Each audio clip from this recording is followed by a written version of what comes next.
بسم الله الرحمن الرحیم. محترمو درې درسونه شوي وو او په هغه درې درسونو کې دوه سبقونه ویلي شوي دي. نننی څلورم نمبر درس دی او دریم نمبر سبق دی. او دا دریم نمبر سبق چې دی دا د تعوذ او د تسمیې په باره کې دی. صحیح؟ زمون نننی سبق د څه په باره کې دی؟ د اعوذ بالله او د بسم الله په باره کې. مونږ به دې کې دا وایو چې د تلاوت د ابتدا څو صورتونه دي چې تلاوت یو بنده مسلمان شروع کوي، نو د دې صورتونه څو دي او بیا چې دغه صورتونه دي نو په دې کې د اعوذ بالله او د بسم الله د ویلو حکم څه دی. او بیا دغه رنګې د سوره توبې د سوره برات نه مخکې چې په لسمه سپاره کې کوم صورت دی د هغې نه مخکې د بسم الله ولې نه ویل کېږي او دغه کې به هم دا درې وړه پټ کوو. او بیا دغه رنګې فصل کل څه ته وایي، وصل کل څه ته وایي، او فصل اول وصل ثاني او وصل اول فصل ثاني. دا طریقې د دې تعریفونه څه دي او بیا دغه طریقې په دې درې وړو صورتونو کې به بیا پټ کوو. صحیح؟ لومبۍ خبره دا ده که نه چې اعوذ بالله یعنی اعوذ بالله او بسم الله. اعوذ بالله ته مونږ تعوذ وایو. اعوذ بالله ته څه وایو؟ یعنی اعوذ بالله من الشیطان الرجیم دې ته ویل کېږي تعوذ او استعاذه مو ته ویل کېږي. او بسم الله الرحمن الرحیم ته څه ویل کېږي؟ دې ته ویل کېږي تسمیه یا بسمله. صحیح؟ د دې نوم هم زده کړو. اعوذ بالله ته تعوذ وایي، بسم الله ته چې دی دې ته تسمیه وایي. صحیح؟ ورپسې تلاوت کی ابتدا کی کتنی صورتیں ہیں؟ تلاوت کی ابتدا کی 3 صورتیں ہیں. د تلاوت د ابتدا څو صورتونه دي؟ د تلاوت د ابتدا 3 صورتونه دي. تاسو د ټولو مخکې دا یو خاکه ذهن کې کېده، هر کله چې یو بنده مسلمان د قرآن تلاوت کوي که نه نو یو صورت دا دی چې کله یو بنده مسلمان د قرآن تلاوت کوي نو د صورت د سر نه به کوي، د صورت د سر نه به کوي. نو دې ته ویل کېږي ابتدائی تلاوت ابتدائی صورت. ابتدائی تلاوت ابتدائی صورت. صورت کی شروع سے تلاوت کی ابتدا کرنا یعنی د صورت د سر نه د صورت د سر نه د تلاوت ابتدا کول دا لومبۍ صورت دی. دې ته ویل کېږي ابتدائی تلاوت ابتدائی صورت. دویم، هر کله چې بنده مسلمان د قرآن تلاوت کوي نو که د صورت د سر نه کوي نو خو د صورت د منځ نه به کوي که نه، نو دې ته ویل کېږي ابتدائی تلاوت درمیانی صورت. صورت کے درمیان سے تلاوت کی ابتدا کرنا، د صورت د منځ نه د قرآن تلاوت کول.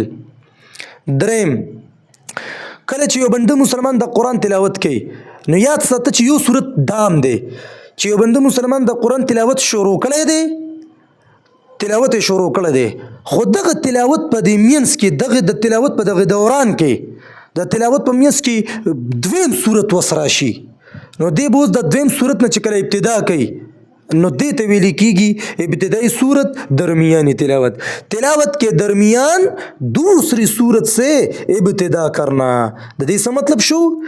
یعنی ابتدائی صورت د صورت ابتدا کول، درمیانی تلاوت د تلاوت په منځ کې د تلاوت په منځ کې بل صورت نه ابتدا کول نو دې ته ویل کېږي ابتدائی صورت درمیانی تلاوت. دا 3 صورتونه شو. صحیح؟ وس د دې دپاره ما مثال لیکلی دی. نو اوس به موږ دلته کوم مثالونه چې ما د دې 3 صورتونو دپاره لیکلي دي که نه نو اوس به د دې حکم وایو. ان 3 صورتوں میں اعوذ بالله اور بسم الله پڑھنے کا حکم. دا 3 صورتونه دي که نه چې یو بنده مسلمان د قرآن تلاوت کوي نو دا 3 صورتونه ما تاسو ته بیان کړو.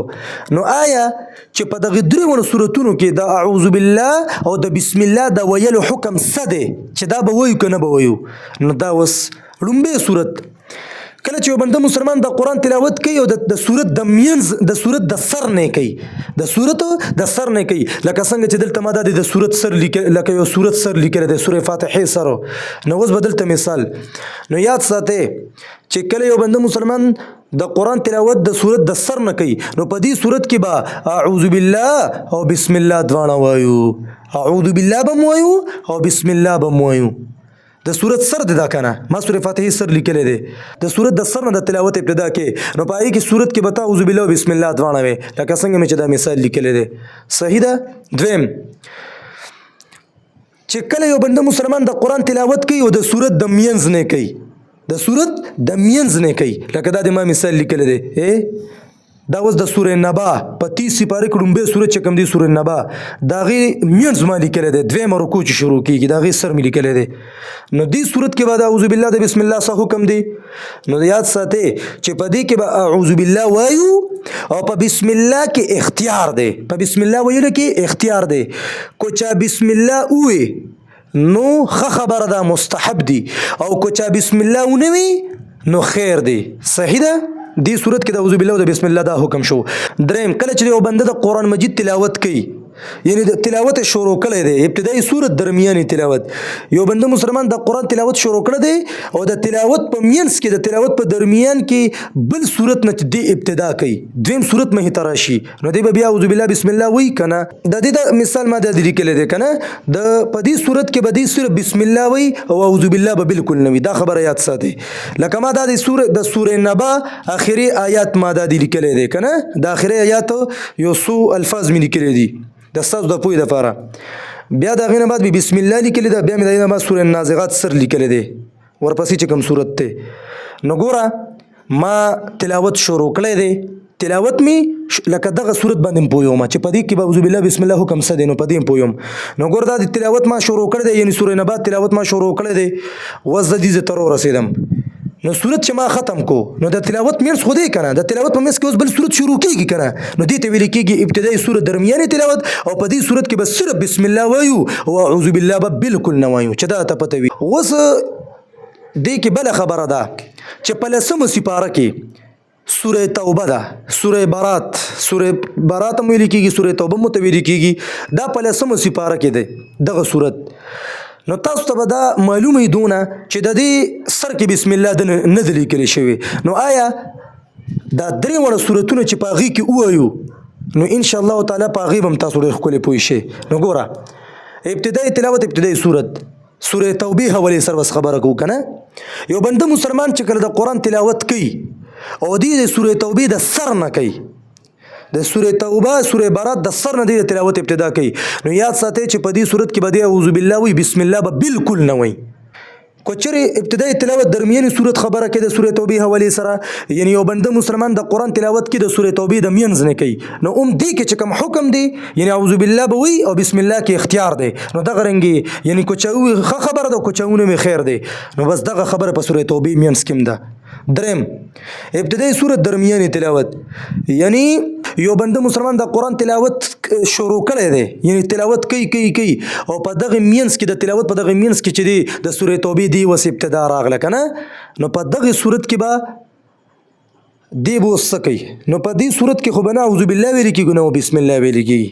صحیح ده نه به اعوذ بالله ویل کېږي او نه به بسم الله ویل کېږي خو په دې کې درې